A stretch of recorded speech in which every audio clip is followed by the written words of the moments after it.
There's no feeling like it in the world. You will see an emotion erupt like you've never seen before. When you have a $2 win bet and people are jumping up screaming as the horse comes down the stretch, now just multiply that by 1,000 if you actually own part of that horse. If that's your horse running down the stretch. The adrenaline goes so high and the lows go so low. When you have a taste of it, it's hard to get away from it.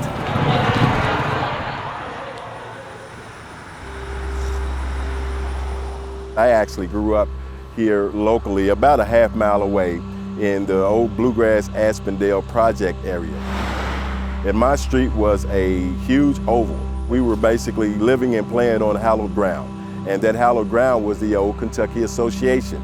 It's what I like to call Keeneland before Keeneland. The first Derby winning jockey was African-American. His name is Oliver Lewis. 15 of the first 28 jockeys to win the Kentucky Derby were black jockeys.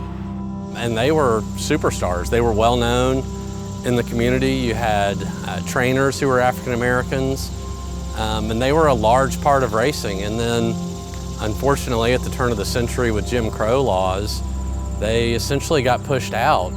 My perspective is a bit different, just because since my family and ancestors have been part of the industry for so long, particularly from those years when African Americans rose up to prominence, the best jockeys and the best trainers, they were competing and they were winning, and then this industry systematically excluded them from participating because they couldn't beat them. We go hand in hand.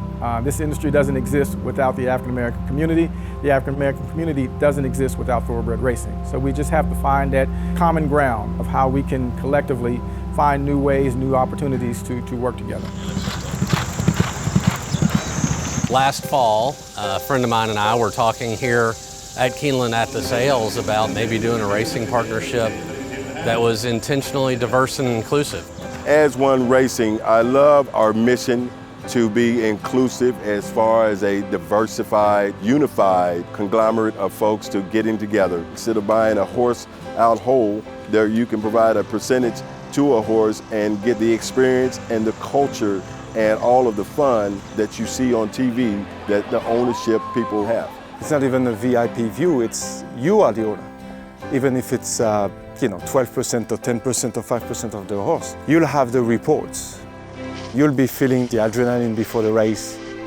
And the whole idea of a racing partnership where you're able to share that joy with others, and then the friendships and the fellowship that you create going on that journey, that's pretty captivating. It is a lifestyle, and so I look to have a lot of fun with my partners in the syndicate, but also drive a mission to bring in more diversity to the industry. That's the way to be an ambassador of the sports. That's the way to provide the opportunity to own racehorses to others.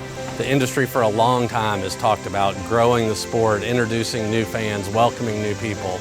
Well, this is a way to do it. This sport, it's a phenomenal sport. For me, it was always just the opportunity to be around the animals. Because on your worst day, these animals will uplift you and just add an element of positivity to your life. It's not just going to the races, but it's being behind the scenes. Once you become familiar with it, it never leaves you. You'll be a fan of the sport for life.